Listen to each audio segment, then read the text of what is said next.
Will those images change anything? I'm joined now by David Frum. He is a staff writer for The Atlantic. So, David, how about that? Do images like this have the power of reaching the Rubicon or crossing it or reaching a tipping point? Well, they want to make us act, but they don't want to drive us to do something that is not smart. We need to act, but we need to act smart.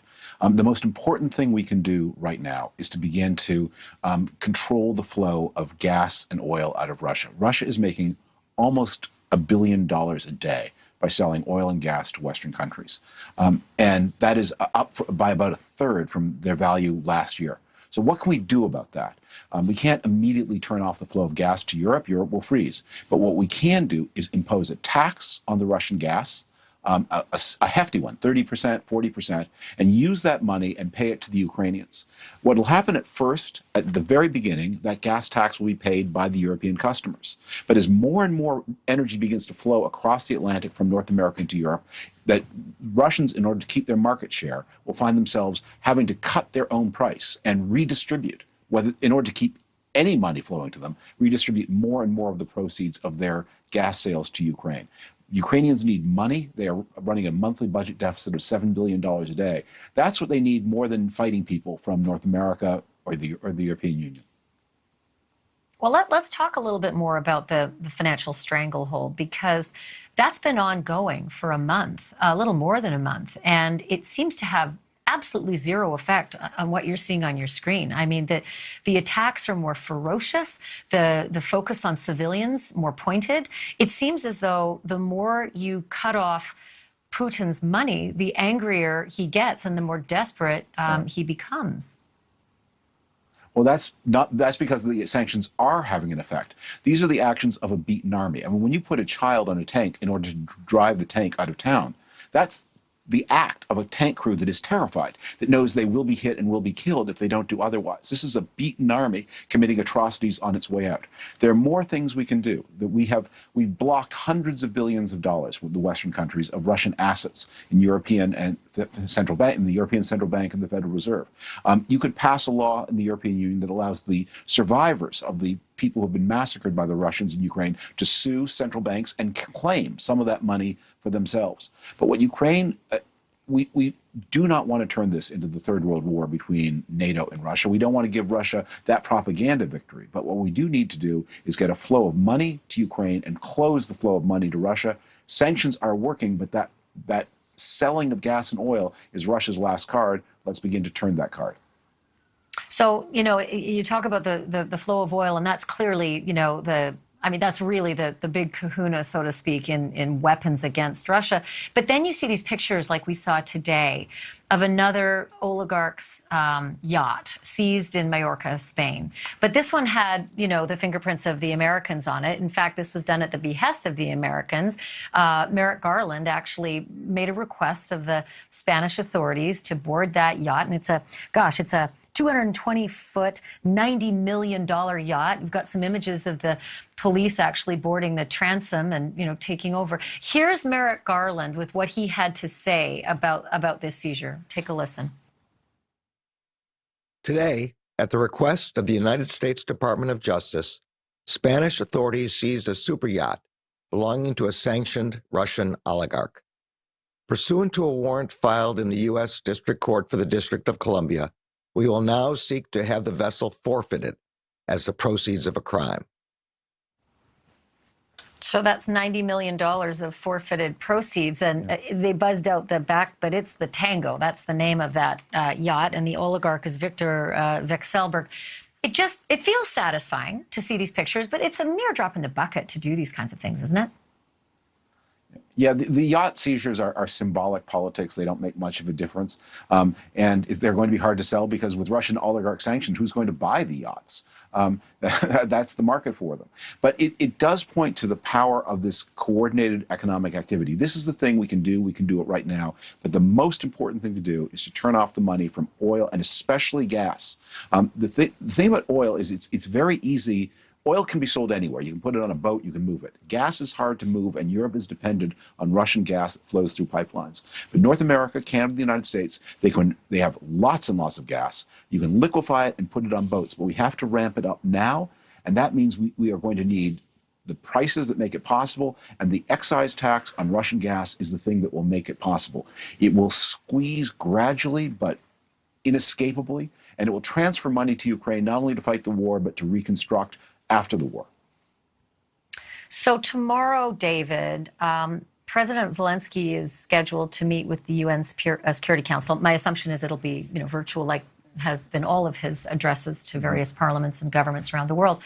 But then you think, well, goodness, that's some progress, until you think, well, no, it's not. What exactly will that do? What effect will President Zelensky's meeting with the Security Council have? Ashley, you put these questions as if Ukraine is not making incredible progress. It's not hopeless. I mean, they are in fact winning this war, and they're about to go onto the offense. They've driven the Russians out of the area around Kyiv. They are going to now go on a new footing and begin to move in the south and the east. And they are going to be driving the Russians out of their own country. And they are going to take blow after blow after blow. So we need to give the Ukrainians now the offensive weapons they need, especially weapons that can command the air and take that away from the Russians. That will be a great help towards stopping these terrible atrocities against civilians. But this is a war that is in the process of turning into a success for Ukraine. And although the human cost has been horrific, the crimes are terrible, I think people should be looking at this with a sense of this citizen army has been the wonder of the world. Yeah, I just don't feel like the UN will do much, even with the address. And actually, speaking of what you say, the offense, going on the offense, I heard the president say something today that I don't know how it will be digested by the rest of the world, but I want to play it for you. It was in effect in the wake of President Biden once again reiterating that he believes that Putin is a war criminal, and it was Zelensky's appeal to the world for dealing with it in the courts with alacrity, as opposed to dragging over the course of years and decades. So let me let him say it. But here's President Zelensky today. Мир не може бути без. All these talks about waiting for the trial, which will be slow. We will put as much pressure as we can publicly. We won't make pauses in the search for the criminals. It will be good for civilization. If we don't find a civilized way, our people. They will find an uncivilized one. So effectively, he's saying, if you don't deal with this in a timely manner, we'll deal with it in our way, which makes me very concerned that we will be having atrocities committed on both sides. Right. No, we want to bring this war to a speedy conclusion. We want to bring the war to a speedy conclusion with economic sanctions. We want to keep NATO forces out, and we want to make this not a war of people against peoples. We all have an interest in making sure that Russia, too, has a civilized future. And that is going to mean political transitions in Russia. That's going to mean a lot of different kinds of changes. But we should not condemn the success that has been achieved by comparing it to an imaginary success that can't be achieved. Putting Vladimir Putin on trial, I mean, that's kind of a fantasy. That's not going to happen. And if it does happen anyway, you can't get at him. He's inside his nuclear readout in the Ural Mountains. So let's focus on making sure that this war comes to a timely and successful conclusion for Ukraine, and that there is a massive project of reconstruction financed by forced reparations from Russia and voluntary contributions in the Western countries. So to that end, in the diplomacy of what will be required, the Pope is talking about making a trip to Kyiv. I can't understand how that could happen safely.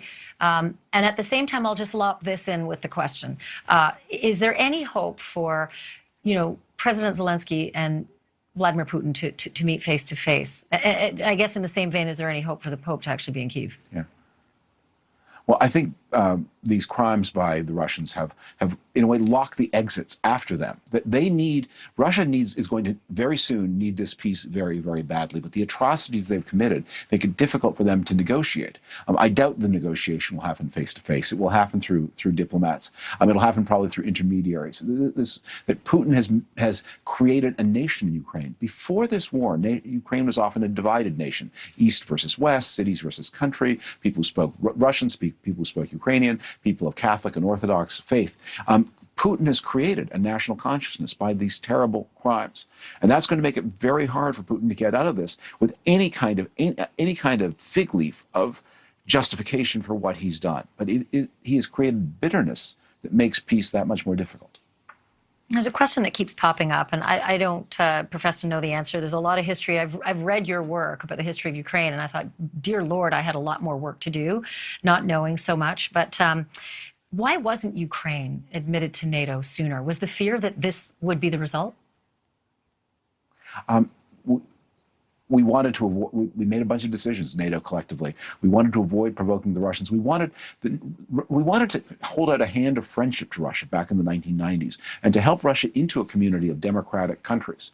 And the Russians said making sure that NATO was not on their borders was important to them. And so the United States and its partners adopted a go slow attitude. We have tried for a long time to bring Russia in, to make a community of peace that would extend, as the saying went in the 90s, from Vancouver to Vladivostok. Russia has become increasingly aggressive. It fought a war against Georgia in 2008, that small country on the eastern side of the Black Sea. As their behavior has gotten worse, their neighbors have become more fearful. And so NATO has become more and more important. But the thing that Ukraine needs first and most immediately, even more than NATO, is entry into the European Union to get its economy back on the right kind of footing.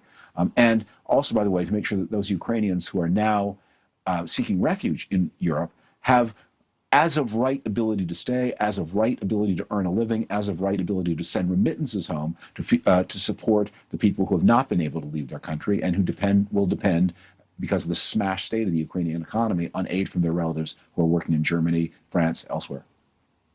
I just kept thinking as I saw those pictures today, there's always that tipping point. There are always the images that just, sort of leave us all speechless. It's like the apex of the awful, in these campaigns. And I thought, well, in Bosnia, we saw these things, and eventually there were U.S. peacekeepers with their boots on the ground. But Bosnia is not Russia. Is that the difference here? That is the difference. And I wish I could promise you that we have seen the worst. I fear we have not. Yeah, I think you're right. David, thank you for your time. Thanks for all your, excellent analysis of this, and I hope you'll come back again early and often. Thank you. Thank you for watching. Click the red subscribe button below so you can get more of NewsNation's fact-driven, unbiased coverage.